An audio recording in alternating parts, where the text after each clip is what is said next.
page 47 du cahier d'exercice. Écris les mots.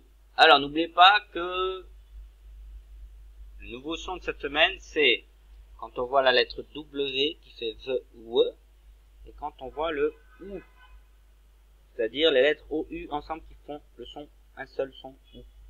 Ici, donc, vous avez ça, cet oiseau, c'est une mouette.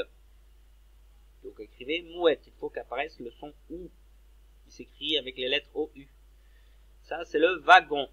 Et le V de wagon, c'est un W, c'est la lettre W. Donc, mouette, wagon. Ici, vous avez le clown. Et dans le mot clown apparaît la lettre W. Et ça, pour transporter du matériel, du sable, des pierres, ce que vous voulez, pour la construction. Ça s'appelle une brouette. Brouette. Là, c'est pareil. Vous pouvez décrire comme vous voulez avec la façon dont vous voulez, mais ça doit respecter deux conditions. La phrase que vous écrivez pour décrire l'image, elle doit d'abord décrire l'image, bien sûr, mais elle doit contenir un mot dans lequel se trouve soit OU, ensemble qui font OU, soit un W. À vous de faire comme vous voulez, mais ça doit rentrer dans ces deux critères. Par exemple ici, vous avez vu, vous pouvez décrire comme vous voulez cette image, ce dessin, mais il faut qu'apparaisse cet objet-là, la brouette. Ok? Donc vous pouvez par exemple Ludo, vous pouvez écrire Ludo suit son grand-père et pousse la brouette, par exemple. Vous pouvez écrire plusieurs phrases, mais dans ces phrases, il faut qu'il y ait un mot bien particulier, le mot brouette, ici.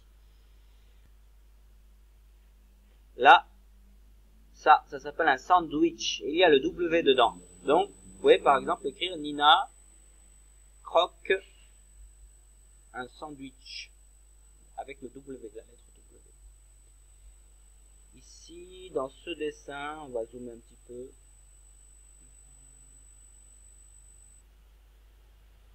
Maman secoue la couette. Donc vous avez secoue et couette. Okay. Secoue la couette par la fenêtre.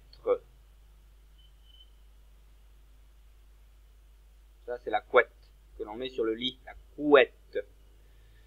Ensuite, l'exercice 3, le dernier de la page 47.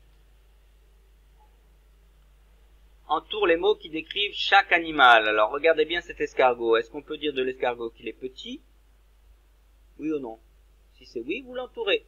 Cet adjectif petit, sinon, vous ne l'entourez pas. Est-ce qu'on peut dire de l'escargot qu'il est lent? Oui ou non? Est-ce qu'on peut dire qu'il est ami? Est-ce qu'on peut être ami avec un escargot? À vous. Est-ce qu'on peut dire de cet escargot salade? Est-ce qu'on peut dire de cet escargot qu'il est rapide?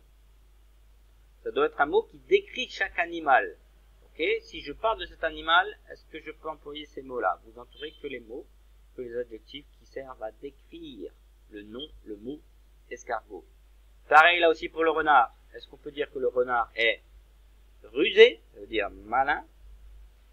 Est-ce qu'il est terrier? Est-ce qu'il est poulet? Est-ce qu'il est rapide? Et est-ce qu'il est orange? À vous d'entourer les bons mots qui décrivent chaque animal, l'escargot et le renard.